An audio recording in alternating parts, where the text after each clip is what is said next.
కేంద్ర ప్రభుత్వం తీసుకువచ్చిన కొత్త ఉపాధి హామీ పథకాన్ని తక్షణమే రద్దు చేసి పాత ఉపాధి హామీ చట్టాన్ని పునరుద్దరించాలని వామపక్ష పార్టీల నాయకులు డిమాండ్ చేశారు. గ్రామీణ పేదల జీవన భద్రతకు ఊతమిచ్చిన ఉపాధి హామీ చట్టాన్ని బలహీనపరిచే ఉద్దేశంతోనే కేంద్రం కొత్త నిబంధనలు తీసుకువచ్చిందని విమర్శించారు. ఈ మేరకు సికింద్రాబాద్ ఎంజీ రోడ్లోని మహాత్మాగాంధీ విగ్రహం ఎదుట సిపిఐ, సిపిఎం నేతలు నిరసన చేపట్టారు.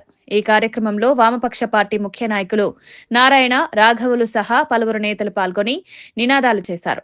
కొత్త ఉపాధి హామీ చట్టాన్ని వెంటనే ఉపసంహరించుకోవాలని డిమాండ్ చేస్తూ కేంద్ర ప్రభుత్వ వైఖరికి వ్యతిరేకంగా నిరసన వ్యక్తం చేశారు. నరేంద్ర మోడీ రైతు వ్యతిరేక విధానాలు, నరేంద్ర మోడీ రైతు వ్యతిరేక విధానాలు, నరేంద్ర మోడీ కార్మిక వ్యతిరేక విధానాలు పునరుద్ధరించాలి. జాతీయ ఉపాధి హామీ పథకాన్ని పునరుద్ధరించాలి.